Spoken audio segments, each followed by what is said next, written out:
yaitu perkara nomor 29 5155 garis miring PU strip 21 strip 2023 itu 9 hakim konstitusi itu mayoritas menyatakan menolak permohonan pemohon dengan pertimbangan bahwa apa yang dimohonkan itu bukan merupakan wewenang Mahkamah Konstitusi, tapi masuk menjadi wewenang pembentuk undang-undang, yaitu DPR dan pemerintah.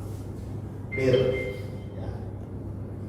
Tetapi yang mulai aneh setelah istirahat 1 jam, kurang lebih 1 jam, makan siang, hakim skor untuk persidangan masuk ke babak kedua, pembacaan putusan nomor 90. Itu yang membuat kita semua kaget, karena Mahkamah Konstitusi hanya dalam waktu sesingkat itu berubah pendirian. Mengapa kita katakan berubah pendirian? Karena substansi dari permohonan uji material baik 295155 itu kan sama dengan substansi permohonan nomor 90, 91 dan 92. Karena mereka ingin menyatakan bahwa pasal 169 huruf Q Undang-Undang Nomor 7 Tahun 2017 itu bertentangan dengan UUD 45 dan meminta supaya ditambah dengan atau ya batas usia minimum 40 tahun atau yang pernah atau sedang menjabat sebagai kepala daerah berdasarkan hasil pemilu atau pilkada. Nah, putusan nomor 90 ini tentu menimbulkan tanda tanya besar bagi banyak orang, karena Undang-Undang Mahkamah Konstitusi kan menyatakan bahwa putusan MK itu bersifat final dan mengikat. Nah, kalau dia bersifat final dan mengikat, berarti mengikat juga bagi 9 hakim konstitusi yang kira-kira 1 jam sebelumnya memutuskan bahwa untuk menguji pasal 169 huruf I Undang-Undang Nomor 7 Tahun 2017 itu merupakan kewenangan pembentuk undang-undang yang dalam hal ini Presiden dan DPR, sehingga mereka menolak. Tetapi begitu masuk di perkara 90, ini mereka ingkari atau mereka khianati. Ini yang jadi soal. Jadi problem pertama, mengapa kita katakan bahwa putusan ini tidak berguna untuk siapa-siapa, termasuk buat Gibran, itu tidak ada, boleh dikatakan tidak ada manfaatnya, karena pasti menuai gugatan dari banyak pihak, karena posisinya menjadi bermasalah. Ya, posisinya menjadi bermasalah. Nah, sekarang saya coba tarik dari persoalan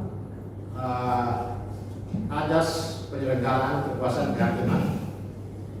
Di dalam Undang-Undang Nomor 48 Tahun 2009, ya, undang-undang ini merupakan pelaksanaan dari ketentuan pasal 24 Undang-Undang Dasar 45 tentang kekuasaan kehakiman itu adalah kekuasaan yang merdeka.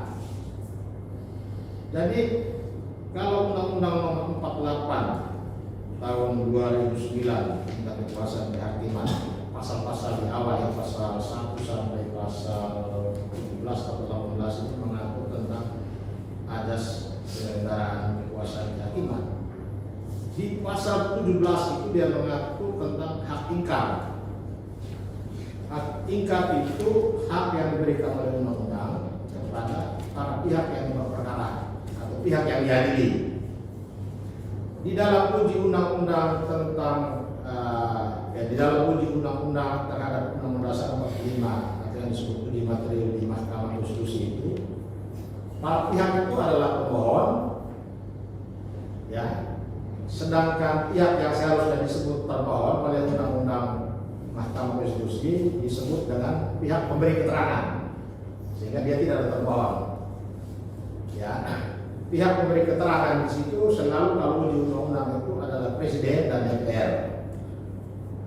Undang-Undang Nomor 7 Tahun 2017 tentang Pemilu yang menandatangani undang-undang ini waktu pengesahannya Presiden Jokowi.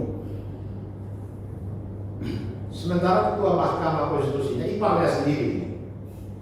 Nah, kalau kita berpatokan kepada ketentuan pasal 17 Undang-Undang 48 tahun 2009, maka disinilah penyakit itu muncul.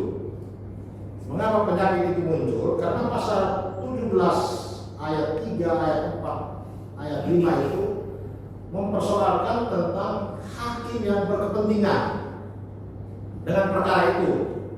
Jadi di situ dikatakan bahwa ketika seorang hakim, ya entah ketua majelis atau hakim anggota bahkan panitera, kalau dalam perkara pidana ada jaksa atau pengacara, berkepentingan karena hubungan darah, hubungan famili atau karena hubungan kerja dengan pihak yang berperkara itu, maka hakim itu wajib mengundurkan diri dari perkara itu.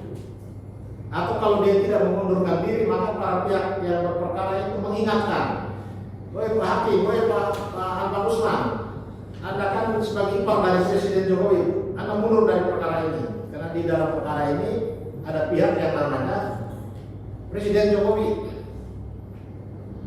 Tetapi ternyata mulai dari perkara 29, 51, 55 sampai masuk 90, 91, 92, Pak Anwar Usman hadir memimpin persidangan dan Presiden mulai dari persidangan memberikan tanggapan sampai dengan perkara diputus tidak pernah menyampaikan keberatan, padahal itu dibukakan pintu oleh undang-undang harus menyampaikan keberatan, mengingatkan supaya hakim itu mundur.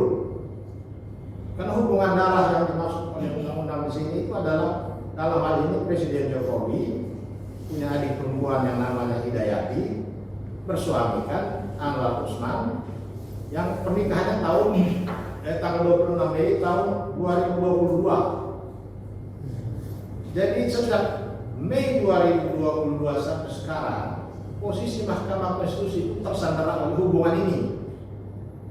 Karena kita bisa pastikan uji undang-undang di Mahkamah Konstitusi itu mungkin termasuk perkara yang paling banyak. Kalau sengketa pilkada kan sengketanya musiman, begitu juga sengketa pemilu. Tapi yang namanya uji undang-undang itu yang paling banyak. Setiap kali uji undang-undang pasti ada presiden di situ. Jadi mempertahankan Anwar Usman dalam posisi sebagai hakim konstitusi dan ketua Mahkamah Konstitusi ini mudaratnya lebih banyak. Kalau dia setiap kali sidang harus menyatakan absen, dia makan gaji buta. Apalagi dia punya jabatan ketua Mahkamah Konstitusi, pasti dia sebagai ketua majelis. Yang dengan jabatan itu dia bisa mengintervensi perkara apa saja di mana dia berkepentingan. Dan dalam perkara nomor 51, 29, 55 sampai dengan perkara 90 ini, intervensi Anwar Usman itu dibuka sendiri oleh hakim-hakim yang punya hati nurani di dalam perkara ini. Ada Salim Isra, Hakim Arif Hidayat, Hakim siapa lagi? Suhartoyo, kalau ada nama itu, ada beberapa nama itu. Mereka membongkar ada sikap-sikap aneh yang dilakukan oleh Anwar Usman ini. Antara lain begini, di dalam perkara permohonan 51, perkara 29 itu yang mengajukan dari PSI. Perkara 51 atau 55 itu dari Partai Garuda yang juga menjadi urusannya dengan Gerindra ya. Dan juga ada Partai Gerindra juga. Itu memang dia absen. Ya. Pak Anwar Usman ini dalam rapat pemusyawaratan untuk menentukan lanjutan perkara ini dia absen, jadi dia ikut. Menurut Salim Isra dalam putusan itu disebutkan bahwa tidak ikutnya Pak Anwar Usman ini karena dia memiliki konflik kepentingan sehingga dia absen. Kan ditanya, kok Pak Anwar Usman nggak pernah ikut di dalam perkara ini? Pak Sandiaga menjelaskan karena dia ada konflik kepentingan sehingga dia ikut. Dia tidak ikut. Tetapi begitu masuk perkara 90 dia aktif. Dia aktif dan memimpin persidangan dan segala macam. Dan di situ mulai terjadi bergeser ada beberapa hakim yang terpengaruh, ya. Karena dari rapat permusyawaratan hakim sebelum putusan dibacakan itu kan sudah kelihatan mayoritas hakim tolak ini uji materi pasal 169 ini. Tetapi mulai di perkara nomor 90 dia intervensi dan beberapa hakim sepertinya bertambah mendukung supaya ini dikabulkan. Inilah yang menurut Hakim Syahid Isa dia bilang ini aneh dan membingungkan dia. Hanya dalam waktu singkat beberapa hakim berubah pendirian. Lalu ditanya kenapa di perkara yang sebelumnya Pak Anwar Usman tidak ikut. Nah, dia jelaskan bahwa dia karena alasan kesehatan dia tidak ikut. Nah, jadi dari dinamika perdebatan internal hakim konstitusi memperlihatkan dengan sangat nyata bahwa faktor hubungan keluarga sedara atau semenda antara Presiden Jokowi dengan Anwar Usman sebagai hakim konstitusi dan sebagai ketua Mahkamah Konstitusi sangat berpengaruh di dalam pengambilan putusan perkara nomor 90 yang nyata-nyata perkara nomor 90 ini pemohonnya itu berbicara tentang nasib Gibran. Saya hitung nama Gibran ini disebut-sebut di dalam putusan itu ada hampir 20 kali. Pemohon mengidolakan, mengidamkan, pokoknya bahwa kalau Gibran di negeri ini kita lebih makmur dan segala macam. Padahal dia mohon itu untuk kepentingan dirinya, tapi begitu masuk ke substansinya dia bilang itu untuk Gibran. Jadi harusnya pada saat Anwar Sanusi membaca permohonan perkara ini, dia harus menyatakan diri dia tidak akan berbagian di dalam perkara 90 ini. Kalau misalnya dia mau sekedar ini ya dia boleh aktif di perkara 3 yang lain ya, 29, 51 dan 55. Tapi perkara 90 harusnya dia clear, dia harus mundur. Karena di situ nama Gibran disebut-sebut dan nyata sekali bahwa ini untuk kepentingan Gibran. Bahkan sebelum perkara itu diajukan pun Gibran sudah mulai muncul di berbagai tempat, ada gambar ini, gambar itu disebut-sebut akan berpasangan dengan Prabowo. Jadi kita bayangkan kalau hakim konstitusi dan ketua Mahkamah Konstitusi dalam hubungan seperti ini dibiarkan, ini adalah tidak adil. Kalau di pengadilan negeri umumnya yang kita hadapi, itu begitu diprotes hakim yang mundur. Kalau dia berlanjut terus hakimnya dipecat. Kita pernah perkara di Kupang, hakimnya namanya Pak Benyamin Rafael. Dia dulu hakim Jakarta, memang nakal. Karena nakal dipindahkan ke sampai di Kupang. Dia menyidangkan perkara omnya. Lawannya tahu, lawannya persoalkan, lapor ke mahkamah pun dipecat ini hakim. Padahal dia sudah boleh dikatakan sudah puluhan tahun. Itu hanya perkara omnya dia adili, dia dipecat. Jadi kalau sekarang ini penyakit ini dibiarkan oleh Mahkamah Konstitusi, ya, oleh pemerintah, oleh presiden, oleh Mahkamah Majelis Kehormatan Mahkamah Konstitusi, ini berarti memang ada rencana besar membangun dinasti melalui pintu nepotisme, kolusi untuk mengambil keuntungan sebanyak-banyaknya, membagi jatah jabatan-jabatan penting di Republik ini melalui cara-cara ini, antara lain melalui Mahkamah Konstitusi. Kita ambil satu contoh saja misalnya begini. Beberapa tahun lagi pasti Bobi Nasution sebagai wali kota mungkin mau maju gubernur. Hasil pilkadanya digugat atau dia menggugat atau dia digugat oleh pihak lain di Mahkamah Konstitusi. Pasti ini yang diamankan. Begitu juga Gibran masuk menjadi cawapres, baca-wapres, digugat ke Mahkamah Konstitusi dari hasil pilpres nanti. Siapapun yang menang, pasti yang menang digugat. Jadi kalau Prabowo menang, tidak akan gugat Prabowo. Berarti menyangkut Gibran di situ. Atau kalau misalnya Mahfud dan Ganjar atau Anies dan ini menang, pasti yang kalah gugat. Jadi kalau menggugat persoalan pilpres ini kemudian hakim konstitusinya masih berhubungan keluarga dekat dan sudah bermain dari sejak awal dengan merubah undang-undang pemilu ini, pertanyaannya kita punya negara hukum ini mau kemana kan? Ya. Ini yang saya bilang daya rusaknya tinggi. Di bawah Mahkamah Konstitusi runtuh, Ya. Praktek-praktek yang biasanya dia alami pengadilan negeri Orde Baru itu sekarang muncul. Jadi gejala-gejala kembalinya cara-cara Orde Baru, padahal Prabowo belum terpilih. Ya, sinyal-sinyal Orde Baru kembali mulai muncul yang tadinya kita pikir ada tentara datang teror di Medan. Sudah ditangkap orangnya datang teror, alih-alih di Medan seorang tersangka ditahan, tentara datang ambil. Ya.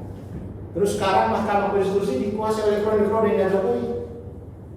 Ini saya lihat sinyal-sinyal kekuatan Orde Baru sudah mulai menunjukkan taringnya. Ini bahaya loh. Tanda-tanda yang muncul menjelang pemilu ini tidak soal kebetulan, tapi ini sebuah rancangan besar bagaimana reformasi yang udah boleh dikatakan sudah nggak jelas lagi ini mau dihabisi sekaligus setelah pemilu ini nanti. Nah, kejadian lain lagi mengenai permohonan 90 ini, dia sudah mengajukan tanggal 26 September kalau tidak salah, berdaftar diterima, tanggal 29 dicabut. 2 hari kemudian membatalkan pencabutannya dan diproses. Padahal menurut hukum acara Mahkamah Konstitusi yang juga dipersoalkan oleh hakim-hakim di dalam perdebatan di antara mereka, perkara yang sudah dicabut tidak boleh diajukan lagi oleh orang yang sama.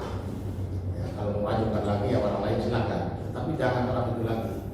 Tetapi ini dipiara, bahkan mungkin juga dikasih jalan, dan orang yang berjalan itu ya kita nggak usah sebut namanya pun pasti kita sudah tahu. Ya.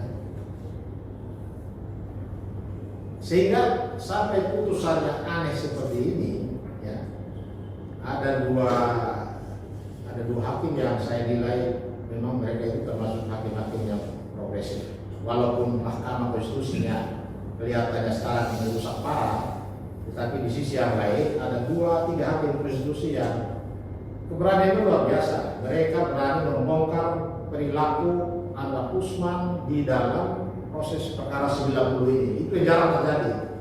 Mungkin di peradilan umum, ya, walaupun mereka tahu kesalahan atasannya atau kesalahan rekannya, mereka tidak akan bicara dan dituangkan di dalam putusan. Tetapi ini mereka buka di dalam putusan dan dibacakan dan dikomentari di dalam pembacaan putusan. Itu luar biasa. Jadi saya pikir ke depan ini orang-orang ini layak menjadi Mahkamah Konstitusi.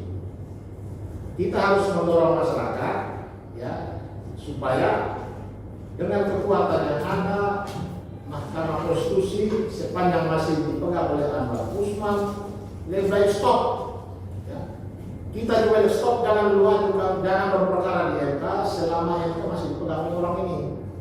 Karena orang ini sudah memperlihatkan tabiat dan perilakunya, ya, sudah tahu bahwa dia harus mengundurkan diri dari perkara-perkara yang pihak itu ada hubungan famili, tapi dia jalan terus.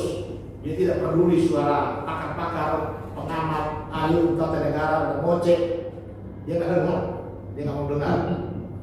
Nah, sikap tidak mau dengar ini sama dengan sikap Jokowi, dimaki, dikritik, dihina pun ya cuek aja. Ini kan bukan sesuatu yang baik. Rocky kalau bilang Jokowi ini bajingan, apalagi segala macam,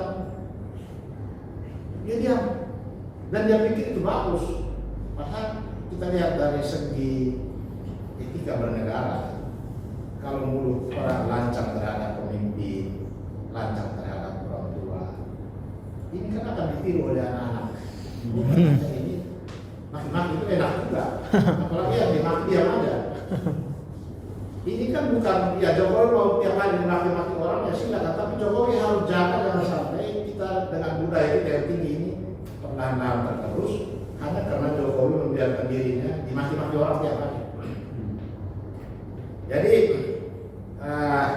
bahayanya kalau kita lihat 10 tahun pemerintahan Jokowi, ya mungkin sudah bangun jalan dan ini hebat, tapi penegakan hukum kita hancur. KPK dibuat hancur. Sekarang hancur lagi Mahkamah Konstitusi.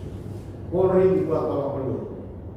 Sampai sekarang praktek-praktek mengenai setiap urusan perkara mesti uang tunai atau sumut itu. Itu masih sering terjadi. Dulu kita bilang dompet kita aman kalau kita ke KPK dan kita ke Mahkamah Konstitusi. Itu dompet kita aman, kita bawa 100 pulang tetap 100. Tapi kalau kita masuk ke pengadilan negeri atau ke polisi, ya pasti ludes lah. Namanya itu ini yang harus kita. Jadi kondisi seperti itu yang kita harapkan awalnya dengan revolusi mental, nanti pada soal bahkan malah di ujung-ujungnya dia jadi pelakunya, membangun kroni, membangun nepotisme, politik dinasti. Makanya kita kemarin sebelum diputus tanggal 16 itu, tanggal 12 kami kirim somasi supaya 9 hakim itu mengundurkan diri dari perkara-perkara ini. Kenapa kita minta 9 hakim yang mundur? Karena menurut kami mereka berkepentingan. Jadi kalau hakim konstitusi ini mulai mencoba merubah batas minimum usia calon presiden dan calon wakil presiden melalui putusan Mahkamah Konstitusi yang sebelum-sebelumnya ini adalah undang-undang, kalau ini lolos, maka tidak tertutup kemungkinan setelah itu Mahkamah Konstitusi, hakim konstitusi ingin merubah batas minimum usia seorang menjadi hakim konstitusi, dipermudah, ditarik ke sini lagi supaya dia lebih mudah. Dan usia pensiunnya yang juga sebelum ini di undang-undang yang diubah itu kan turun naik, bisa mereka tarik lagi menjadi 75 atau 80 tahun karena ini barang penikmat.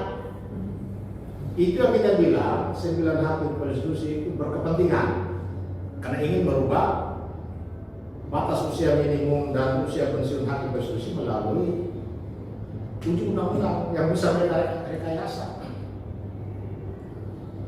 Lalu yang kedua, Ketua Mahkamah Konstitusi yang mempunyai hubungan famili yang sangat dekat sebagai perkara Jokowi, dia juga harus mundur. Tapi ternyata pada waktu persidangan kemarin mereka semua lengkap hadir. Karena itu di tanggal 8 kemarin, tanggal 18 kemarin kami sudah laporkan Pak Anwar Usman ini dan juga beberapa hakim lain sebagai pelanggaran etik sudah kita sampaikan kemarin dan diterima oleh Pak Sekjen, dan kami berencana hari Senin ini melaporkan dugaan ada nepotisme ya yang terjadi antara Presiden Jokowi dengan Ketua Mahkamah Konstitusi Anwar Usman dan Gibran ini, dan dia ini nanti putusan ini kita akan lapor ke KPK sebagai kejahatan nepotisme. Di dalam Undang-Undang Nomor 28 Tahun 99 tentang penyelenggaraan negara yang bersih dan bebas dari KKN mengancam dengan pidana paling rendah 2 tahun, paling tinggi 12 tahun ya, penyelenggara negara yang melakukan nepotisme dan juga korupsi. Korupsi dan nepotisme ini tidak perlu ada kerugian negara. Tapi dengan dia melakukan kerjasama dengan famili-familinya dia tempatkan di berbagai pos di pemerintahan, secara pengaruh jabatan dan kedudukannya, itu sudah memenuhi unsur yang disebut nepotisme tadi. Jadi saya pikir diskusi ini harus menghasilkan sebuah rekomendasi, yaitu mendesak Anwar Usman untuk mundur dari kedudukan sebagai hakim konstitusi dan Mahkamah Konstitusi karena dia ini kan pensiunnya tahun 2026 dengan perubahan undang-undang Mahkamah Konstitusi tahun 2020 kemarin ya, oleh DPR itu normal ya, itu pensiun seorang hakim konstitusi 70 tahun. Tapi tidak tertutup kemungkinan mereka ubah lagi melalui uji materi menjadi 75. Jadi dia tunggu sampai putaran pilpres berikutnya lagi. Bisa jadi. Jadi kita harus dorong supaya orang ini harus berhentikan. Dan ajak masyarakat jangan mau perkara ke Mahkamah Konstitusi kalau mereka tidak mengambil langkah mengakhiri kedudukan Anwar Usman dengan jabatan-jabatannya itu, sepanjang dia masih memiliki hubungan keluarga dengan Presiden Jokowi. Presiden Jokowi kan tinggal berapa bulan lagi atau setahun lagi. Tapi kan kroni-kroninya masih ada. Ada Gibran yang sekarang mau jadi dan yakin betul bakal jadi wakil presiden. Ada Bobi Nasution sebagai wali kota yang sebentar akan menjadi gubernur atau juga mungkin naik-naik lebih tinggi lagi. Pasti semua sengketanya akan dibawa ke Mahkamah Konstitusi. Dengan demikian sepanjang hakim-hakim konstitusi punya keterkaitan famili keluarga dekat dengan presiden, wakil presiden atau menteri mana, ini penyakit. Jadi penyakit ini harus kita sudahi. Kalau di internal Mahkamah Konstitusi sendiri tidak mau mengambil sikap melalui majelis kehormatan Mahkamah Konstitusi, maka masyarakat harus memboikot untuk sementara waktu jangan bawa perkara ke Mahkamah Konstitusi. Karena itu adalah bagian dari partisipasi masyarakat. Kita kontrol dari perilaku mereka yang melanggar aturan, ya, perilaku tidak terpuji, bahkan masuk kategori perbuatan tercela pada mereka di negara yang harus integritasnya yang hebat-hebat, tapi ternyata prakteknya kotor. Saya kira begitu. Terima kasih.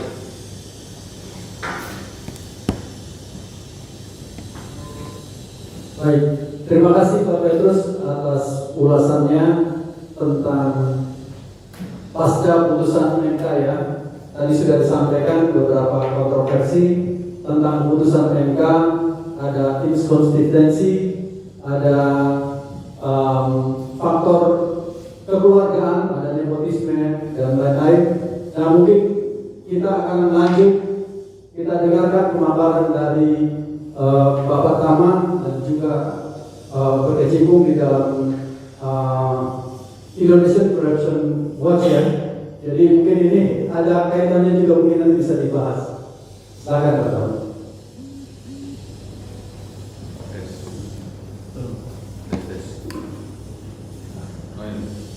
Tes. Oke, terima kasih Bung Arnold ya. Mungkin sebelumnya Prof. Gus, Bang Petrus izin ini dulu klarifikasi. Saat ini saya belum dari ICW lagi Prof. Jadi sudah dari ICW, hari ini saya sebagai advokat sama seperti Bung Petrus, gitu ya. Kemudian juga pegiat anti korupsi lah. Kita masih bisa dibilang. Nah, kemudian terkait dengan diskusi pada siang hari ini, terkait dengan diskusi pada siang hari ini menarik sekali ya Prof. Jadi memang sesuatu yang harus kita sikapi. Dari saya sederhana saja melengkapi apa yang tadi sudah disampaikan oleh Bang Petrus ya. Terkait dengan putusan MK, mungkin saya melihat ada sekitar 5 poin. Poin yang pertama adalah untuk menjawab siapa yang diuntungkan. Kalau saya berpikiran putusan ini bukan pembentukan orang muda, anak muda, seperti yang dibilang-bilang, dibuat-buatkan. Ini MK memutus begini karena untuk mendorong kepemimpinan muda, enggak, sama sekali enggak. Putusan ini enggak bilang begitu. Petikannya bilangnya begini. Berusia paling rendah 40 tahun atau pernah sedang menduduki jabatan yang dipilih melalui pemilihan umum termasuk pemilihan kepala daerah. Di mana budaya? Nggak ada. Ini nggak bicara soal itu. Ini berbicara soal bagaimana orang yang pernah ikut kepala daerah, jadi kepala daerah, sedang menjabat kepala daerah, dia boleh menjadi capres atau cawapres. Jadi kalau ada yang bilang ini demi anak muda, enggak ada. Itu omong kosong. Karena putusannya nggak bilang begitu. Dia hanya mengafirmasi bahwa kalau dia belum berusia 40 tahun, boleh asal dia kepala daerah. Jadi bukan anak muda, tapi mengafirmasi kepala daerah. Kebetulan mungkin saja ada kepala daerah yang usianya belum 40 tahun, tapi memang dijagokan, diharapkan menjadi cawapres. Jadi cara berpikirnya bukan melihat anak muda, tapi melihatnya adalah ini demi kepentingan official elected. Jadi orang-orang yang pernah dipilih lewat pemilu, begitu kira-kira. Itu yang pertama. Jadi nggak ada bicara soal menguntungkan anak muda, enggak sama sekali. Ini hanya bicara soal usia minimal 40 tahun atau pernah sedang menjabat sebagai posisi yang pernah lewat melalui pemilihan umum atau kepala daerah, kira-kira begitu. Itu yang pertama. Jadi saya nggak lihat itu buat anak muda sama sekali. Yang kedua, ini yang menurut saya menarik adalah soal legal standing. Kita itu biasa juga di MK itu legal standingnya tetap. Mungkin awal-awal sebelum tahun 2010 kita buat di MK, kita boleh sebagai apa legal standingnya? Sebagai pembayar pajak, itu boleh bro. Tapi di sini nggak boleh. Misalnya saya sebagai apa? Sebagai dosen yang mengajarkan mata kuliah A, itu boleh dulu. Karena dia memang punya legal standing. Sekarang nggak bisa. Saya punya beberapa yang tolak. Jadi legal standing siapa yang mengajukan itu diikuti. Nah hari ini yang tadi makin ketat sekarang dilonggar. Kenapa longgar? Ada mahasiswa mengaku pengagung dari wali kota Solo tiba-tiba punya legal standing buat gugat. Apa alasannya? Mahasiswa, anak muda, kan nggak ada hubungannya juga. Ini yang digugat materinya kepala daerah bos, ya nggak? Jadi legal standing ini buat kami agak aneh. Kami juga biasa gitu, mengajukan permohonan ke MK buat gugat, tapi ditolak sulit bro, bang, ditolak karena legal standing tidak jelas. Ya, jadi begitu masuk, permohonannya kenapa? Legal standingnya nggak cocok bos. Gitu. Nah ini sering. Nah sekarang cuma mahasiswa gitu ya, jadi nggak ada dampak langsung di kepala daerah, bukan fasilitas juga tiba-tiba diterima. Ini menurut saya juga sesuatu yang tidak biasa. Kalau pinjam bahasanya Prof. Salisra, aneh. Nah kira-kira itu aneh. Itu yang kedua. Yang ketiga, ini membuat norma-norma hukum yang selama ini dijunjung tinggi oleh Mahkamah Konstitusi dia rusak. Hampir setiap putusan itu mengenal namanya istilahnya open legal policy. Jadi kalau ada hubungan penentuan angka tahun dan lain-lain itu kembali kepada DPR, kembali kepada Presiden. Jadi MK tidak akan mencampuri angkanya 40 tahun kan, menafsirkan menjadi 50 tahun enggak. Dia nggak bisa lakukan itu. Karena apa? Karena itu tidak melanggar konstitusi. Konstitusi hanya menjamin soal orang bisa memilih, bisa dipilih secara ekstensi. Tapi harus 40 tahun ya, itu urusan konstitusi. Itu adalah urusan dari DPR dan Presiden. Makanya kalau ada putusan biasanya MK tidak mau putus, dia akan bilang bahwa ini masuk dalam ranah open legal policy. Jadi kembali kepada pembuat undang-undang. Kan begitu. Nah hari ini nggak demikian. Yang namanya 40 tahun memang nggak dirubah, tapi ditambah normanya pernah menjadi kepala daerah. Kira-kira gitu. Nah ini kan namanya dia kan sudah menyimpangi yang kita pandang sebagai norma dari setiap putusan MK itu sering ada muncul ya istilah open legal policy ini dirusak. Dampaknya apa? Ya kalau begitu nanti kalau bikin undang-undang atau butuh pasal-pasal yang kira-kira itu nggak perlu lagi ke DPR atau ke pemerintah, nggak perlu presiden ya. Ya udah ada undang-undangnya, udah kita JR aja, tambahin di situ pasal normanya. Kira-kira begitu. Jadi nggak perlu misalnya seperti DPR RI kemudian presiden dia berbulan-bulan membahas namanya undang-undang butuh anggaran, itu kan jadi hemat ya. Jadi langsung aja masuk ke MK. Kira-kira begitu. Nah ini menurut saya secara prinsip itu nggak tepat gitu ya. Itu satu. Itu yang ketiga.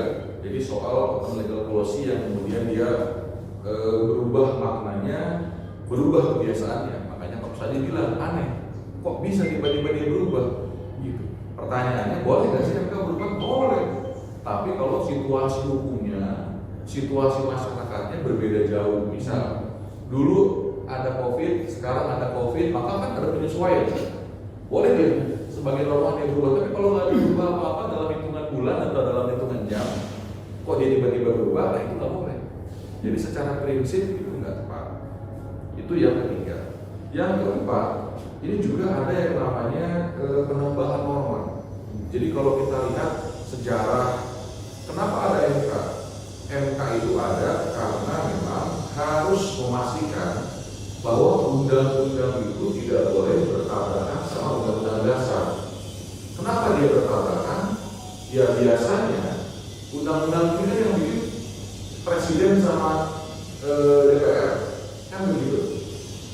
Akhirnya undang-undang itu adalah produk politik, tapi nggak boleh dia undang-undang itu murni politik, itu harus hukumnya benar-benar. Nah, siapa yang menegakkan hukumnya dari undang-undang itu? MK itulah kira-kira yang menegakkan. Maka dari itu istilahnya MK itu adalah negatif legislator. Jadi kalau ada undang-undang, undang-undangnya nabrak ya soal undang-undang dasar, saya coret, nggak boleh. Kan gitu. Namanya negatif legislator. Tugas dia itu hanya boleh membatalkan undang-undang atau memodifikasi pasal. Boleh dia modifikasi, tapi tidak menambah norma. Gitu. Dalam putusan ini ada norma yang bertambah. Kan yang diuji 40 tahun ya Bro. Iya. Tapi yang ditambah ada kepala daerah, apa urusannya? Tiba-tiba masukin ke kepala daerah, itu kan tambah norma namanya. Ada makhluk baru, ada subjek baru yang namanya kepala daerah. Nah, disinilah kemudian prinsip negatif legislator ini yang tidak tepat. Harusnya gimana? Harusnya kembali ke DPR dan pemerintah. Dia yang tentukan, presiden yang tentukan. Nah, ini yang menurut saya menjadi catatan juga. Jadi konteks MK sebagai negatif legislator itu kemudian menjadi runtuh, menjadi tidak konsisten, dan ini yang kemudian kita anggap melampaui kewenangannya. Ini untuk apa sih? Demi apa sih? Memangnya ada yang urgent ya? Kalau kepada boleh jadi cara presiden gitu ya? Apa sih urgentnya? Kira-kira begitu. Nah ini yang kemudian jadi catatan kami yang nomor 4. Yang kelima adalah soal dampak. Dampaknya tentu saja tidak bisa menurut kami itu dia berlaku sekonyong-konyong. Dia harus kembali lagi kepada DPR, kemudian undang-undang direvisi. Kalau PKK ada KPU dijalankan, PKPU dirubah lagi, baru dia berjalan. Jadi sebetulnya oke lah, sudah jadi keputusan, oke lah, dia sudah final and binding. Tapi secara teknis mungkin tidak hari ini, tapi di setelahnya, karena biar bagaimanapun normanya nambah, itu harus dibahas lagi, dirumuskan lagi lewat regulasi. Nah jadi memang dampak inilah yang kemudian sering disebut ini meruntuhkan di bawah MK dan lain sebagainya. Ini kita juga sebetulnya yang penting buat kami itu bukan soal ini akan menguntungkan siapa yang mau jadi capres, tapi lebih penting daripada itu adalah MK-nya sendiri tidak boleh bobol, gitu loh. MK tidak boleh melenceng.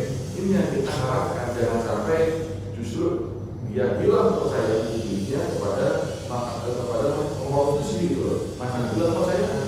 Nah ini yang kemudian penting untuk kita selamatkan. Yang terakhir adalah soal etik. Tadi sudah disebutkan juga oleh Mas Petrus ya soal etik dan sebagainya. Tentu saja karena sudah ada laporan, kita berharap juga Mahkamah Kehormatan MK itu atau Dewan Etiknya di MK juga mengambil keputusan. Artinya harus ada respon atau tanggapan dari laporan masyarakat. Meskipun tentu saja karena negara kita sudah putus, itu sudah final and binding, ya artinya sudah harus dipatuhi oleh semua pihak. Ya memang itu sesuatu yang kita hargai, tapi tentu saja upaya-upaya penyelamatan dari masyarakat itu juga tidak bisa dibuka karena pasti akan marah, pasti orang akan mendemo dan lain sebagainya. Nah maka dari itu ini penting sekali untuk terjadi koreksi di kemudian hari terkait dengan bagaimana MK harus konsisten dalam mengambil sebuah keputusan. Jadi kita berharap MK ini adalah lembaga yang menjaga agar demokrasi tidak dibegal sembarangan. Kira-kira begitu. Dia harus jagain konstitusinya itu. Jangan sampai gara-gara kepentingan tertentu ada orang ngebegal demokrasi lewat MK. Ini nggak boleh. Kita nggak mau itu terjadi dan kita harus jaga MK. sebagai lembaga yang kita hargai, sebagai Supreme Court yang memang mengawal konstitusi. Mungkin demikian Prof dan Bang Petrus. Terima kasih. Baik, kita lanjut ke pembicara kita yang ketiga, Bapak Dr. Emrus. Bapak Dr. Emrus dipersilakan.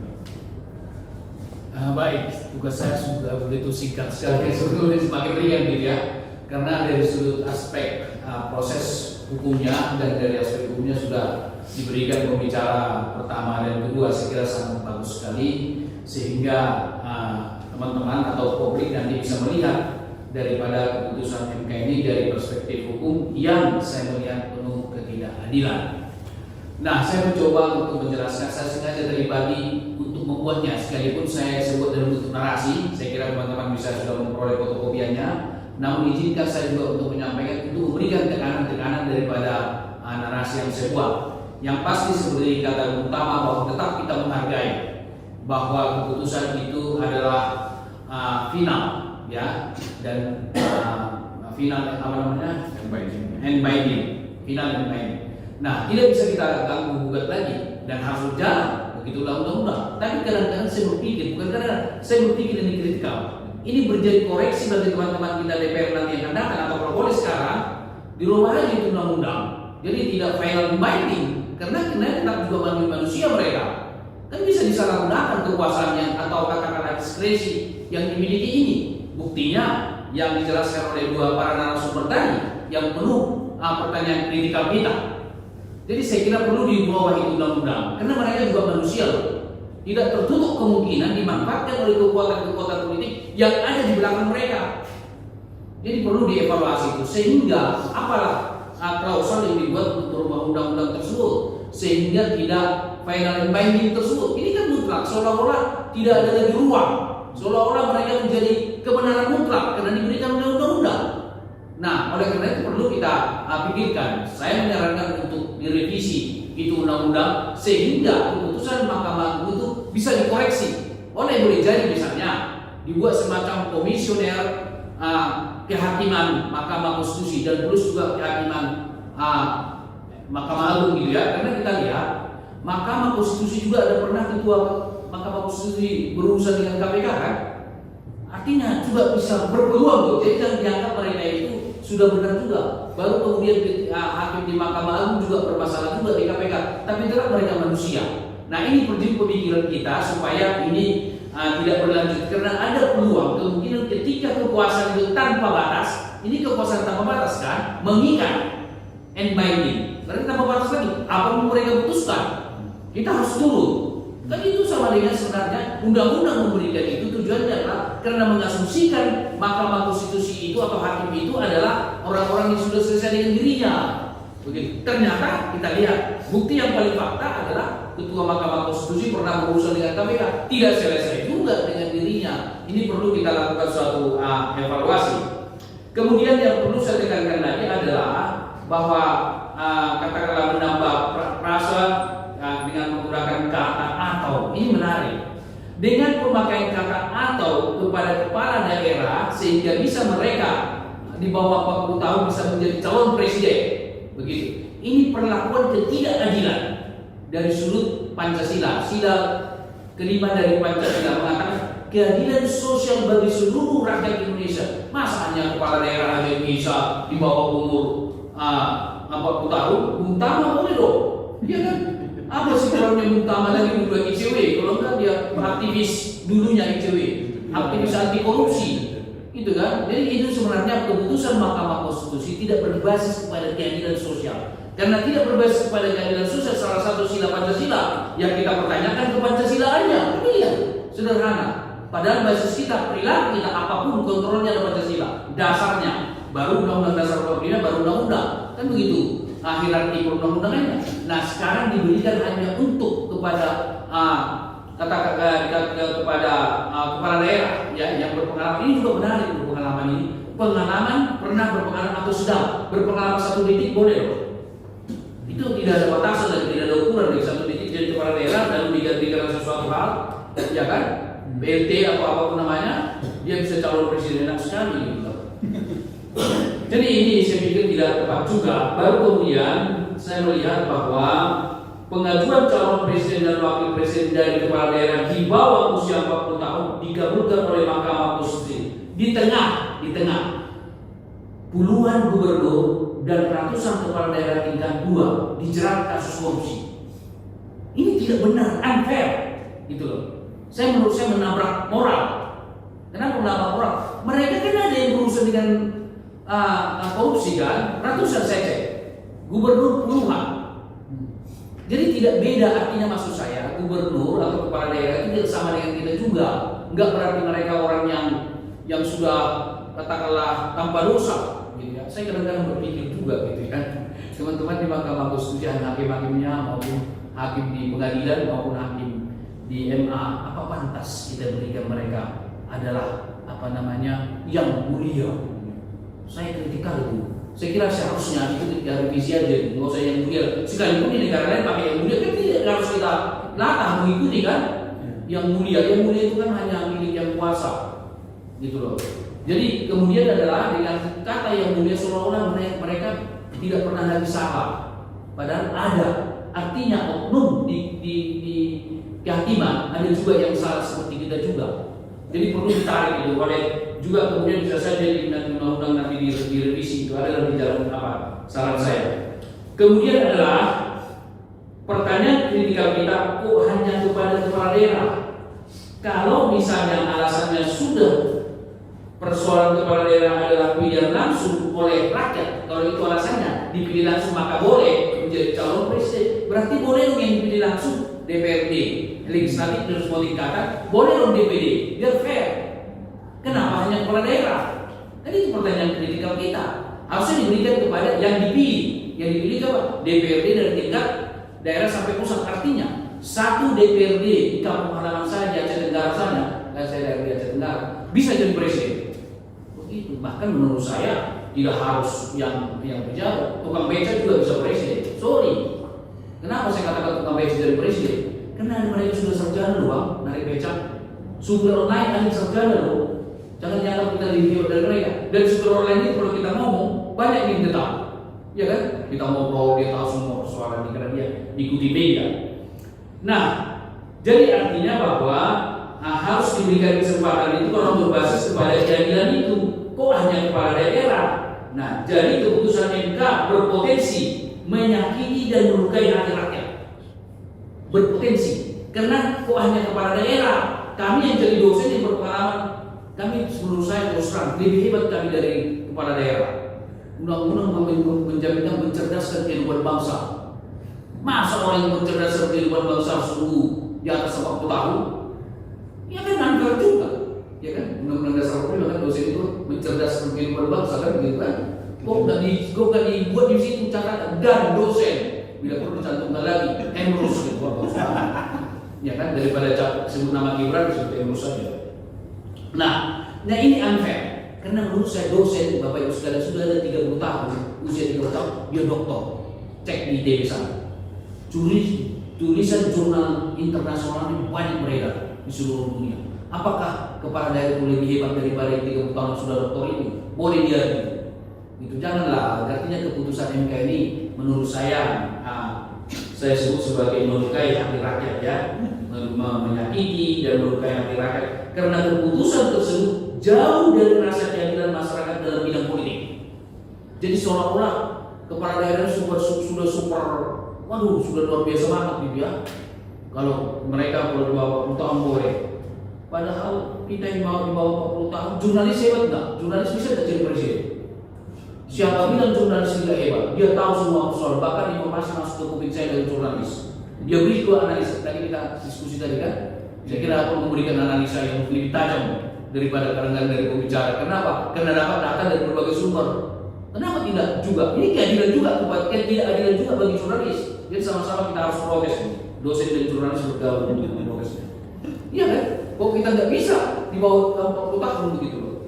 Nah karena itu keputusan MK tersebut harusnya juga memuat bahwa kepala desa, kan itu dipilih. Tadi saya katakan legislatif DPR semua tingkatan yang dipilih kan, termasuk kepala desa loh. Kepala desa kan dipilih. Tidak lagi dia kepada kepala desa karena mereka dipilih. Kepala kepala desa bisa jadi presiden? Bisa. Siapa bilang kepala desa tidak ada sarjana? Ya kan, cek aja Pak. Sudah banyak sarjana dari Jakarta pulang ke desa jadi kepala desa. Ada. Nah, mereka bisa menjadi presiden. Ini unfair, tidak adil lah apa yang dibuat oleh teman-teman Mahkamah Konstitusi. Saya nanti akan juga bahas agenda politiknya gitu ya. Baik, karena itu mereka memperoleh posisi jabatan tersebut karena dipilih oleh rakyat, misalnya kepala desa. Izin teman-teman wartawan mungkin bisa ditonjolkan itu. Berarti dengan demikian kalau berbasis kepada aturan atau kata keputusan MK, kepala desa harusnya masuk ke dalam. Kepala desa, DPRD, semua DPR semua tingkatan dan DPD. Jadi kok kenapa atau kepala desa atau kepala daerah saja? Nah, apalagi teman-teman ini tambahan. Andaikan nanti jadi Gibran salah satu anggota, salah satu calon wakil presiden mengkonfirmasi seperti yang dikatakan Pak pembicara yang pertama tadi, mengkonfirmasi penyebutan nama Gibran itu berapa kali kan gitu kan di dalam proses pengajuannya, mengkonfirmasi. Tapi saya tak mengharapkan, menyarankan supaya Gibran tidak jadi calon wakil presiden karena sangat tidak baik, gitu ya, sangat tidak baik. Karena keputusan itu berarti ada unsur keluarga yang dipersoalkan oleh Pak Petrus tadi. Nah, kita lihat saja perkembangan apa masih diajukan dia. Kemudian kita lihat dari sudut lebih makro lagi Bapak Ibu sekalian. Apa memang pemberian privilege itu kepada kepala daerah bahwa mereka lebih berjasa untuk membangun bangsa dan negara? Tidak. Kita berjasa enggak semua. Bapak Ibu sekalian, jurnalis, 3 fungsi jurnalis: mendidik, to educate, to inform, dan to entertain. Gitu kan? Membuat masyarakat jadi senang gitu kan? Nah, apakah kepala daerah itu melebihi kita semua? Andai kan Bapak jadi kepala daerah, gampang. Orang Pak Jokowi juga dari kepala daerah, dari tukang kayu, jadi wali kota berhasil tuh, gitu. Jadi tidak sesuatu yang luar biasa jabatan itu. Baru kemudian Bapak Ibu sekalian bahwa artinya kita boleh dong dari berbagai sumber yang ada di masyarakat, misalnya pengusaha, dosen, wartawan, petani, nelayan, buruh pabrik, bisa jadi presiden. Saya katakan contoh luar di Polandia itu Neswa Desa, buruh pabrik kan, dari organisasi buruh dia muncul bisa memimpin bangsa ini.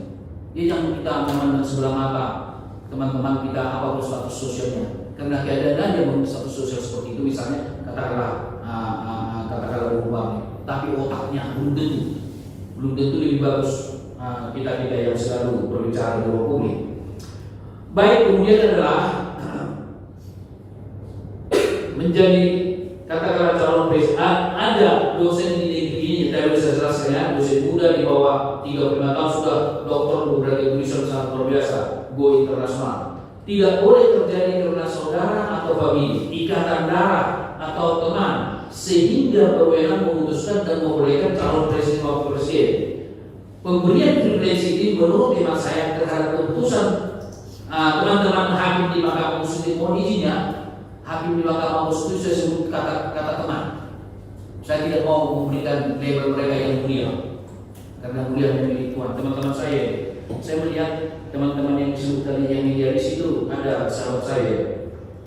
Nah, jadi artinya bahwa pemberian privilege ini menurut hemat saya terhadap keputusan teman-teman hakim di Mahkamah Konstitusi bisa saja publik mempersepsikan, karena masyarakat bisa bebas menilai kan, mempersepsikan, memaknai.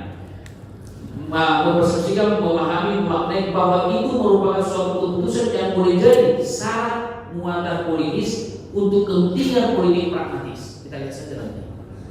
Kita bisa mengambil kesimpulan sendiri. Karena memang wacana selama ini kan dikaitkan dengan Gibran, dan kemudian kalau langsung itu nanti jadi didaftarkan, berarti publik juga bisa mempersepsikan, memaknai. Oh, ternyata ada kesana arahnya. Makna itu relatif, sangat subjektif, dan tidak bisa kita larang. Mereka akan mempersepsikan. Itu hak asasi manusia untuk mempersepsikan suatu situasi apapun, termasuk keputusan Mahkamah Konstitusi. Lihat saja keputusan Mahkamah Konstitusi mendapat kritik dari berbagai kalangan. Saya melihat Bapak Ibu sekalian, saya ikuti sosial media dan lain sebagainya, lebih banyak yang kontra daripada yang lebih banyak yang kontra daripada yang pro terhadap keputusan itu. Mohon izin boleh ya. Nanti saya telepon ya, belum jam 4 kan. Nanti saya telepon. Nah, jadi banyak yang kontra, yang mengkritik. Bahkan saya amati hampir semua atau mayoritas lah kita sebut pakar hukum tata negara tidak setuju dengan keputusan itu. Seperti Pak Petrus katakan, mereka seolah-olah mengabaikan. Dengarlah para pakar itu, dengarlah para ilmuwan itu. Mereka juga sudah kuliah, sudah banyak makan asam garam tentang persoalan hukum. Jangan diabaikan pandangan itu, karena para pakar akademisi itu agen perubahan. Jadi kalau institusi negara, Mahkamah Konstitusi dalam hal ini tidak mendengar atau mengabaikan keputusan atau katakanlah pandangan dari Mahkamah Konstitusi, mereka telah menafikan bahwa akademisi itu adalah agen perubahan. Karena di mana-mana di dunia para akademisi itu agen perubahan yang dengan pemikirannya, dengan analisisnya, dengan penelitiannya. Baik.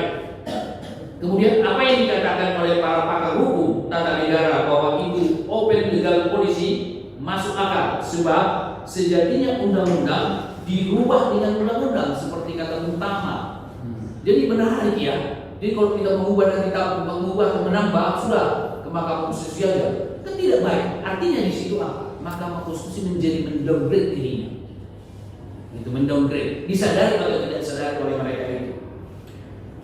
Baru kemudian kita lihat, ini saran saya Bapak Ibu sekalian, saran untuk mengakhiri wacana tidak produktif terkait keputusan MK tertanggal 16 Oktober 2023. Ada 5 saran saya.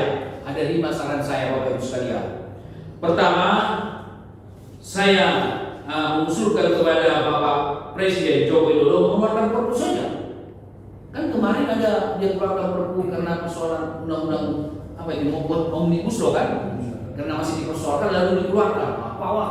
Nah ini juga saya usul kepada Pak Joko Widodo untuk mengeluarkan perpu agar siapapun yang menjadi calon presiden dan wakil presiden tanpa memandang jabatan, artinya beri perlakuan keadilan, tanpa memandang jabatan, tanpa memandang latar belakang pengabdian untuk bangsa dan negara, usia minimal tetap 40 tahun. Keluarkan saja.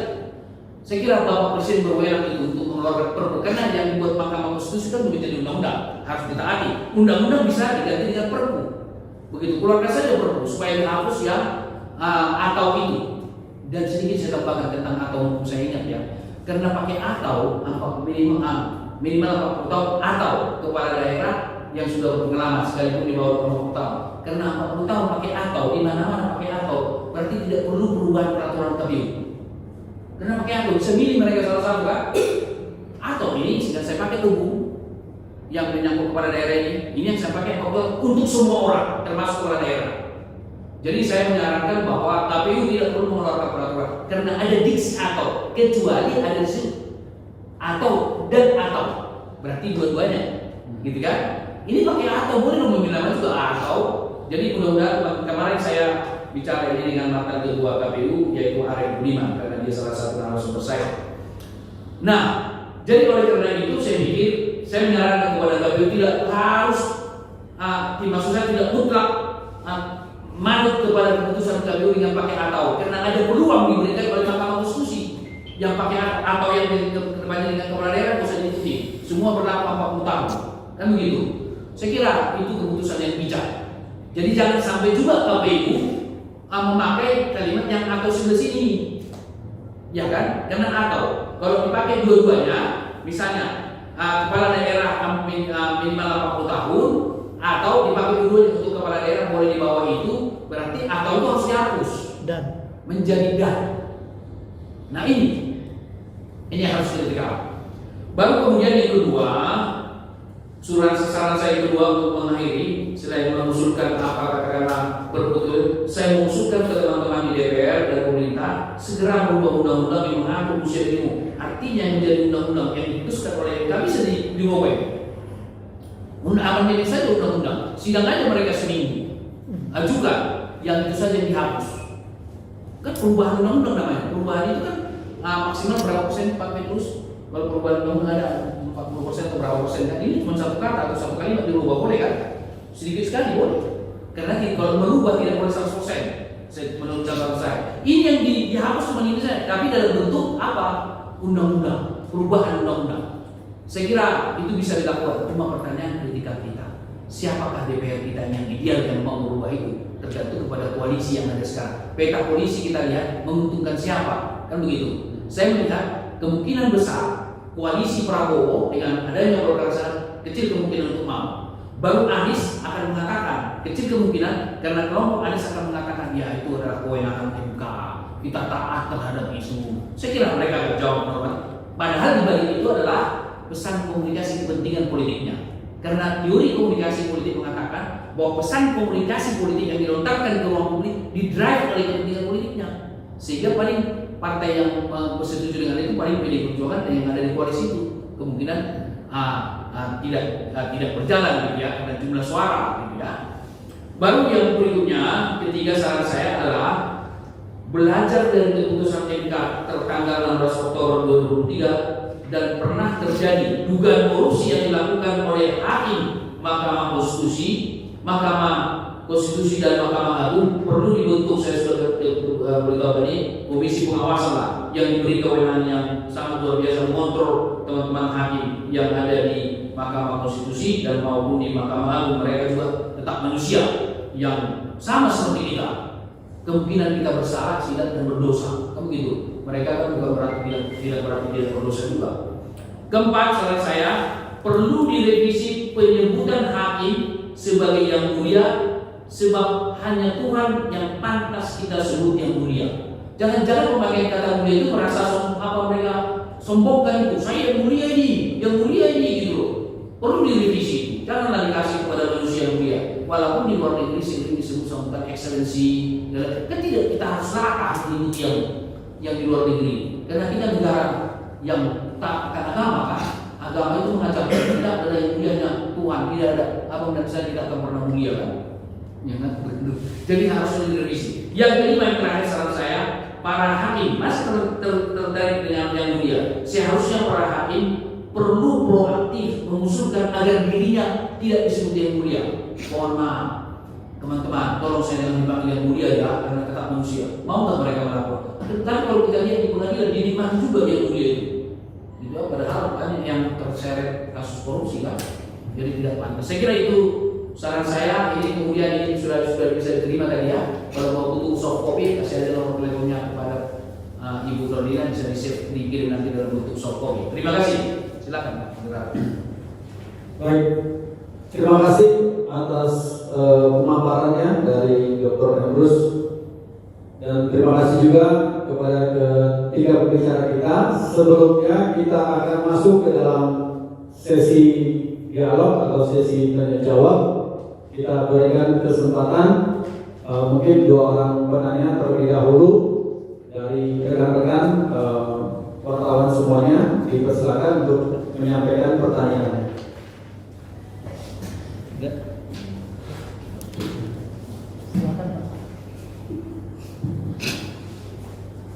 Ya, assalamualaikum warahmatullahi wabarakatuh. Waalaikumsalam. Terima kasih kepada para narasumber yang sangat kompeten saya melihat ini di depan berbicara. Hari ini begini kan, setelah keputusan MK yang lalu ada isu lagi pada Senin besok ini tanggal 23 itu ada keputusan MK lagi terkait soal usia maksimal 70 tahun. Nah, ini seberapa besar sih potensi itu dikabulkan, dan jika dikabulkan kemungkinan yang akan diberikan dengan Gibran kan Prabowo gitu, kemungkinan seberapa besar kemungkinan Prabowo akan gagal nyapres, kira-kira gitu. Terima kasih. Assalamualaikum warahmatullahi wabarakatuh. Masih ada yang lain? Masih ada yang lain? Dijawab dulu. Atau mungkin langsung dijawab. Mungkin yang pertama ke Pak Petrus terlebih dahulu ya. Terima kasih. Kalau yang ditanya soal kemungkinan kabul atau tolak, kalau feeling saya pasti tolak. Karena 90 ini kan kepentingannya kan supaya anaknya bisa maju. Jadi terhadap perkara uji materi yang batas maksimum 70 tahun, kemungkinan itu ditolak. Cuman kita tidak tahu alasannya apa nanti. Apakah mereka kembalikan ke kewenangan DPR atau alasan lain, atau mereka mengabulkan tapi dengan embel-embel yang lain lagi.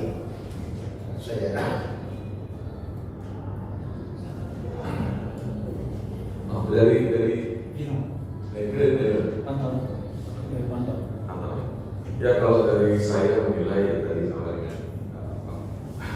terus ya kansnya kemungkinan besar itu ditolak, kemungkinan besar itu kalau saya lihat soal kemungkinan karena sesungguhnya saya tidak bisa lagi melihat pattern putusan MK. Misalnya dulu kalau ngomongin angka itu dia oper dari polisi ya bos, oh berarti pasti tuh, gitu. Wah pasti dia. Kenapa? Penegak polisi. Nah tapi sekarang enggak gitu ya. Dalam satu hari yang sama kita tolak, terima, kabulkan sebagian. Kok bisa? Padahal subjeknya sama, objek putusan yang diuji sama, subjeknya juga nambah. Gitu. Itu sesuatu yang harus diprediksi. Tapi kalau bacaan saya melihat dari tekanan publik dan situasi politik yang terjadi hari ini, kemungkinan besar ditolak. Tapi itu hanya prediksi yang tentu saja bisa saja salah ya. Karena sesungguhnya kan dia legal polisi ya, pasti kembali ke pembuat undang-undang, baik lagi kepada Pak Presiden, kembali lagi kepada anggota DPR untuk dibahas bersama-sama. Ya kan saya sih, walaupun tadi yang ini boleh, yang ini enggak, itu tetap buat kami tetap jadi catatan buat MK bahwa tidak ada lagi sekarang rumusan atau norma yang konkret begitu sebagai dirujukan untuk melihat putusan MK. Itu sih prediksi aja ini. Baik, saya kira pertanyaan yang sangat bagus sekali gitu ya. Kalau saya berpendapat bukan persoalan prediksi dulu. Kalau diputuskan nanti, atau katakanlah ditolak, berarti boleh lebih 70 tahun kan begitu? Berarti unfair. Batas minimal ditentukan, batas maksimal tidak. Saya kira pertanyaan kritikal kita ada apa dengan Mahkamah Konstitusi itu? Logikanya adalah kalau dibuat batas minimal, wajib dia buat batas maksimal. Itu. Atau memang batalkan aja minimalnya, batalkan maksimalnya. Kalau dia berperilaku adil, kan prinsip daripada hukum kita itu diperlakukan adil kan begitu. Dasar dari perlakuan hukum atau keputusan hukum adalah keadilan. Nah, kalau diputuskan adalah tidak atau katakanlah ditolak berarti berlaku lebih dari 70, sangat tidak adil. Itu sangat tidak adil keputusan itu. Semakin kental lagi kepentingan politiknya. Kepada siapa? Ya orang yang maju di atas 70 tahun. Kalau kita lihat yang di atas 70 tahun kan hanya satu calon kan, Prabowo kan. Begitu. Dan kemudian kalau di bawah kepala daerah bisa yang akan maju diwacanakan Gibran. Saya kira saya gampang untuk melihatnya. Untuk itu saya menyarankan kepada Mahkamah Konstitusi, teman-teman hakim yang ada di sana, karena mereka itu sahabat kita. Jadi saya hormat tidak sebut sebagai yang mulia saja karena itu perempuan. Nah, saya menyarankan berbuatlah keputusan yang adil. Kalau ingin dibuat batasan minimal yaitu 40 tahun dan atau lagi berarti boleh kepala daerah buat dong keputusan. Batas itu yang diajukan oleh teman-teman kita 70 tahun dengan segala konsekuensi. Nanti kalau perlu kita ubah, kita merasa evaluasi minimal dan maksimal itu tidak produktif, nanti kita ubah undang-undang. Tetapi dalam konteks ini, saya menyarankan kepada Mahkamah Konstitusi agar bertindak adil supaya memutuskan minimal yaitu komputasi sesuai undang-undang dan kepala daerah yang sudah berpengalaman ada batas minimalnya kan berarti di situ, bukan bagian atau bisa batas maksimal juga harus. Jadi janganlah, saya terus terang saya masih kalau dua pembicara kita memprediksi tidak akan atau ditolak, saya mengatakan diterima, dibatal, dia dikatakan diterima dengan catatan kalau mereka bertindak adil. Gitu. Kalau mereka tidak bertindak adil, ya saya kira teruskan aja bahwa boleh di atas 70 tahun. Jelas sekali agenda politiknya kok. Jadi ini saya pikir teman-teman wartawan bisa mengangkat ini menjadi tema yang menarik ini. Supaya kita dalam arti hakim konstitusi kan mereka digaji oleh uang kita kan, pajak kita kan, kita bisa jewer mereka, kita cubit mereka supaya bertindak boleh dong, kita rakyat dong, kita digaji, mereka itu digaji dengan pajak kita. Jadi jangan dianggap kalau udah Mahkamah Konstitusi tidak bisa kritik, ya kan kita berhak, coba cek dari dia dari kita kan, jadi kita yang menggaji mereka dari pajak kita.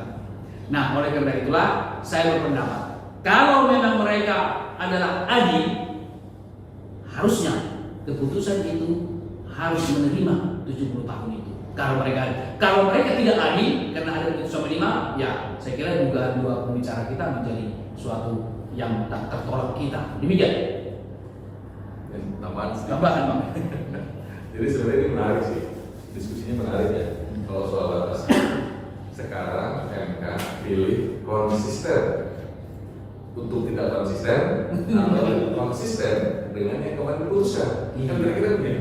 Kalau dia mau konsisten, dia berarti ada limit juga di atas, ada pengecualian atau ada mungkin bahasanya ini kita ikutin ada modifikasi penerapan juga dari 70 tahun. Kira-kira begitu. Atau lagi nanti Dari tambahan gitu sih. Masih.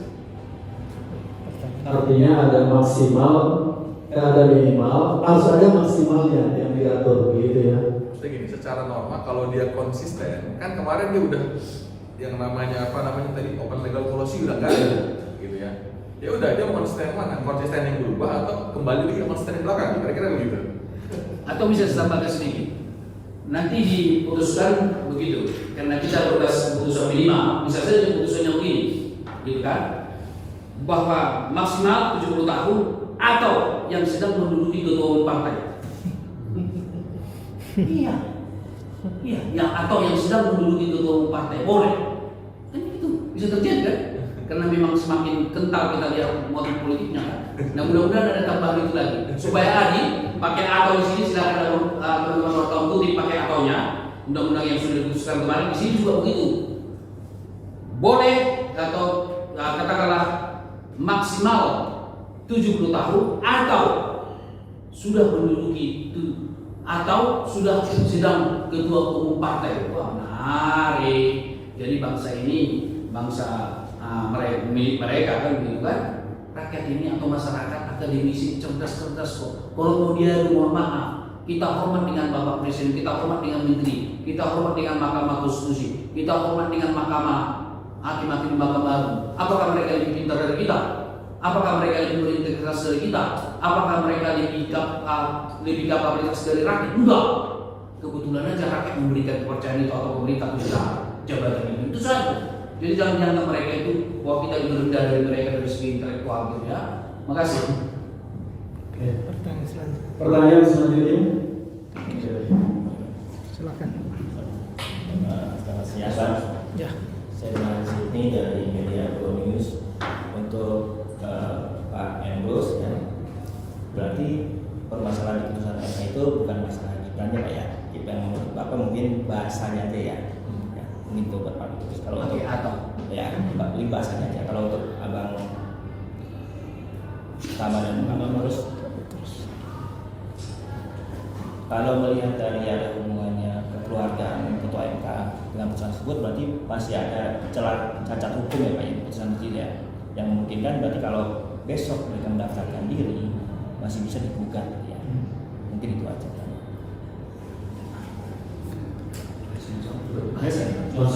Baik.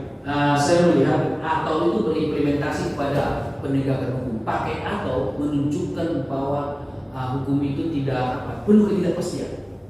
Hati-hati. Ada dua pengamatan ketika saya mengambil doktor saya meneliti di DPR ketika mereka berdiskusi termasuk dua undang-undang. Mereka memainkan apa? Kata atau dan kata dapat. Pemakaian diksi atau itu membingungkan. Pemakaian diksi dapat serba relatif. Jadi mereka bisa juga memainkan kata-kata menjadi pasal itu membuat hukum itu menjadi tidak pasti atau pasal karet.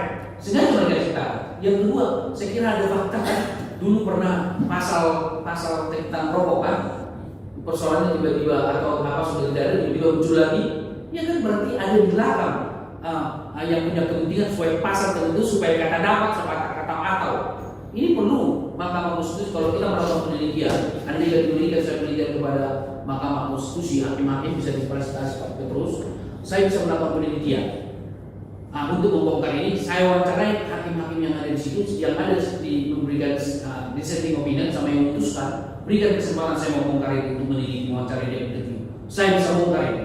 Siapa pemakaian kata atau itu, rumusan itu.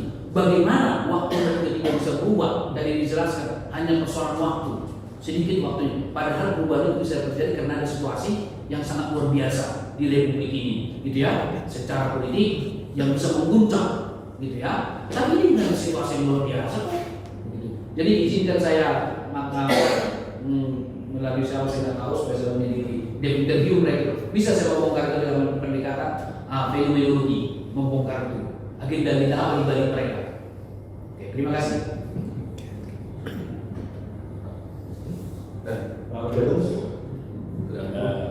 Tadi ada Ada yang ingin bertanya lagi? Jalan hukumnya Pak, karena dia ada hubungan putusan MK itu karena dia ada hubungan keluarga, ketua MK, Iya.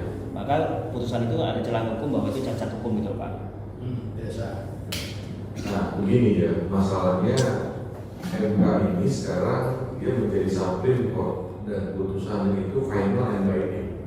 Sudah tidak ada lagi upaya hukum terkait dengan putusan yang kita lakukan. Ini masalahnya.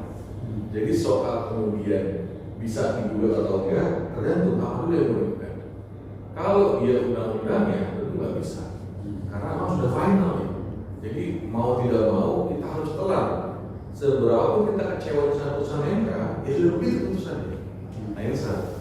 Yang kedua, kalau kemudian ada yang mencalonkan diri karena tadi dia di bawah 40 tapi kepala daerah, apakah kemudian bisa digugat? Saya rasa tidak. Karena apa? Karena undang-undangnya sudah memutuskan. Satu. Yang kedua, secara teknis KPU pun dia belum bikin ke KPU, tapi sudah menyurati partai-partai agar apa? Mematuhi putusan MK. Itu artinya apa? Bagi mereka kepala daerah belum 40 tahun tapi pengen menjadi presiden atau wakil presiden, dia bisa. Karena apa? Sudah ada jalan tol yang disiapkan oleh KPU, begitu. Jadi saya menilai hal-hal ini tadi ruang-ruang sudah tertutup, jadi sudah kita fokus saja. Mungkin bagi kita yang fokus pada capres-capres tertentu, ya kita fokus ke kemenangan. Tidak ada lagi waktu untuk kembali mengurusi putusan ini. Mungkin itu tambahan saya. Ya, saya tambah sedikit. Jadi memang ini kan ada problem hukum ya, karena pernyataan putusan Mahkamah Konstitusi itu final dan mengikat kan mulai sejak diatur di dalam Undang-Undang Nomor 23 Tahun 2004. Sementara perubahan terhadap atau pernyataan mengenai ketika hakim berkepentingan, ketika hakim dalam keadaan memiliki hubungan keluarga, saudara atau saudara tetap tidak mau mundur atau melanjutkan persidangan perkara itu, maka menurut ketentuan pasal 17 ayat 6 Undang-Undang 48 tahun 2009, putusan itu dinyatakan tidak sah. Jadi posisi Mahkamah Konstitusi ini kan adalah salah satu pelaku kekuasaan kehakiman di samping Mahkamah Agung dengan struktur ada peradilan urusan negara, yang militer, agama, kemudian peradilan umum, itu semua sama. Kalau mereka dalam posisi seperti itu, selain dipidana, sebagaimana saya kasih contoh ada hakim, supaya hakim dipecat karena ketahuan dari hubungan keluarga yang dekat, tetapi perkaranya ditangani terus, itu putusannya dianulir pada tingkat berikutnya, karena di peradilan umum itu kan ada banding, kasasi, bahkan boleh PK. Sementara di MK kan tidak, sekali putus itu dia bersifat final dan mengikat. Jadi ini yang tidak diantisipasi oleh pembentuk undang-undang tanpa memperhatikan kalau misalnya karena risikonya kan hanya 9 orang hakim. Kalau di peradilan umum atau peradilan tata usaha negara, majelis hakimnya kan hanya 3 orang. Mereka misalnya ada 10 orang di situ. Jadi kalau ada 1 atau 3 bermasalah bisa ganti juga. Sedangkan di Mahkamah Konstitusi ini kalau 9 yang berkepentingan dan harus ganti semua, tidak ada cadangan lagi mau cari di mana. Sementara untuk mendapatkan hakim konstitusi itu kan mekanismenya juga panjang. Jadi ini adalah kelemahan dari pembentuk undang-undang, tidak mengantisipasi kalau putusannya yang terjadi seperti putusan 90 ini, karena putusan 90 ini kan semua pelanggaran itu dibongkar sendiri oleh hakim-hakim anggota di dalam majelis itu. Dalam misalnya itu ya. Iya, jadi ngobrol. di CTA. Jadi bagaimana kita mengakui bahwa dia itu akan boleh begitu saja. Saya sebetulnya menyesal juga pernyataan dia, termasuk Pak Mahfud juga. Ya, dia berpegangan kepada dia sudah begitu ya mau dikata. Sementara ketentuan pasal 17 itu berlaku bagi hakim konstitusi juga. Karena mereka itu kan sama-sama berlaku kekuasaan kehakiman sama seperti hakim-hakim di bawah Mahkamah Agung. Jadi kalau ini diistimewakan, padahal undang-undang juga tidak memberikan keistimewaan kepada mereka, mestinya ini harus ada jalan keluar. Jalan keluarnya apa? Yaitu DPR harus segera menyikapi, ya, atau presiden, atau ketua Mahkamah Konstitusi untuk mengisi kekosongan hukum ini dia buat peraturan. Ya tapi jangan Anwar Usman lagi yang buat, karena dia berkepentingan untuk mencuci tangan. Ya begitu. Ya. Ada lagi Bapak Ibu yang memberikan pertanyaan? Kalau sudah tidak ada, baik, dan waktunya juga sudah sore ya. Kita akan menutupi acara diskusi kita, tapi sebelumnya mungkin ada baiknya juga kali ya dari ketiga pembicara ini memberikan closing statement ya untuk kira-kira ini MK ini mau seperti apa gitu ya yang terkait dengan putusan tadi. Mungkin dimulai dari Pak Petrus, closing statementnya seperti apa gitu.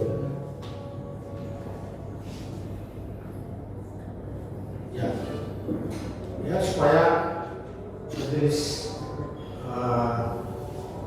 kehormatan Mahkamah Konstitusi segera proses pengaduan masyarakat yang berhubungan tentang dugaan pelanggaran etik di dalam penanganan perkara 90 ini, supaya terhadap hakim konstitusi Anwar Usman ini segera diakhiri keberadaan di situ.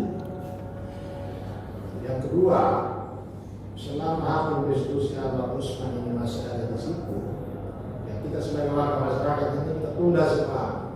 Ya, karena kalau ada keinginan untuk menguji undang-undang, apalagi undang-undang yang terkait dengan pemilu atau pilkada, lebih baik stop dulu.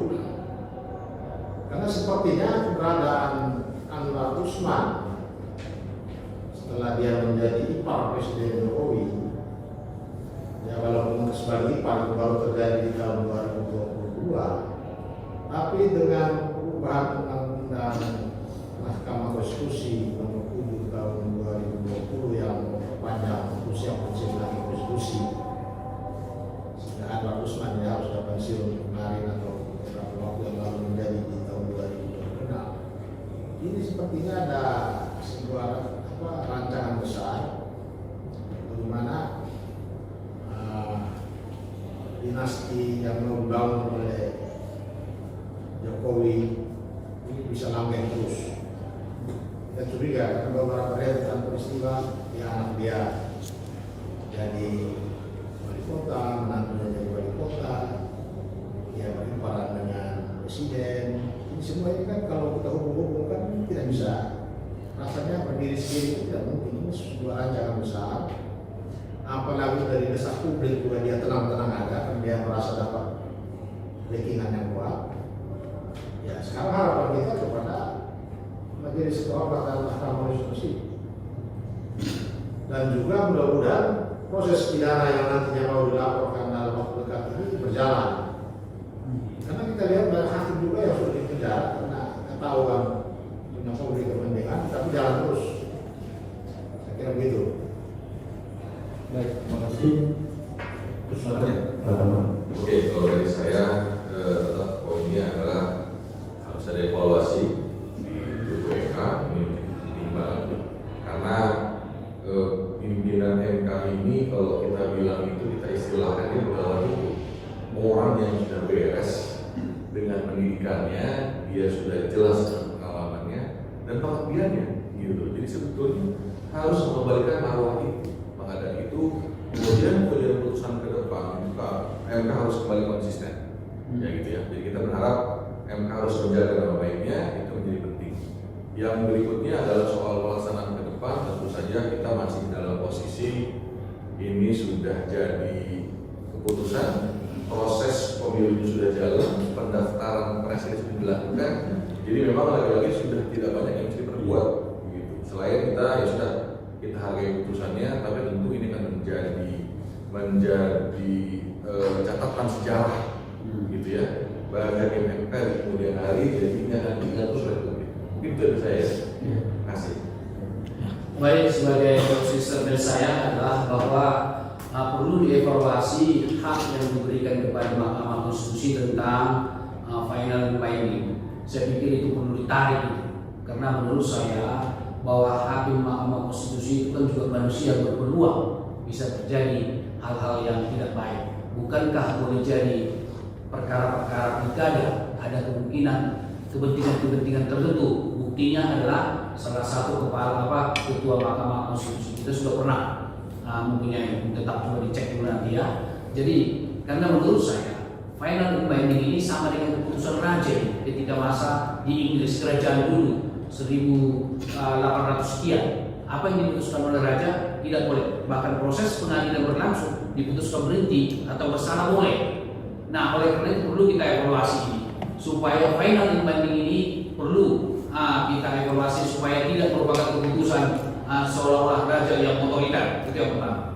Yang kedua adalah bahwa untuk ajas keadilan, begitu ya, ajas keadilan. Kalau diputuskan minimal 40 tahun atau yang kepala daerah yang sudah berpengalaman kepala daerah seharusnya yang 70 tahun juga diputuskan.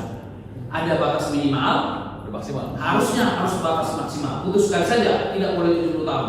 Kalau masih diberi peluang dengan kata frasa dengan atau yang tujuannya adalah memberikan kesempatan kepada orang tertentu yang 70 tahun ke atas bisa presiden, saya kira kental dengan politik. Padahal keputusan MK tidak boleh berbau politik. Demikian. Berbau politik pragmatis ya, berbau politik kenegaraan boleh. Terima kasih. Baik, terima kasih atas 3 narasumber. Setelah closing statement yang diberikan, berakhir pula acara kita pada hari ini tentang diskusi yang diangkat oleh Gogo Bangun Negeri. Ya, kita berharap bahwa apa yang kita diskusikan hari ini, ya, selain memberikan kita pengetahuan akan hukum, politik dan lain-lainnya, tentunya ini menjadi bekal kita semua di dalam mengarungi pemilihan umum yang akan datang ini dan juga mencerdaskan kehidupan bangsa, begitu ya. Terima kasih atas hadirin semuanya. Terima kasih juga. Kita beri aplaus untuk tidak kita lakukan. Dan sebelum kita mengakhiri, kita akan foto bersama ya. Foto bersama dengan ya. Dengan moderator. Tiga narasumber. Moderator di tengah. Moderator kan penting.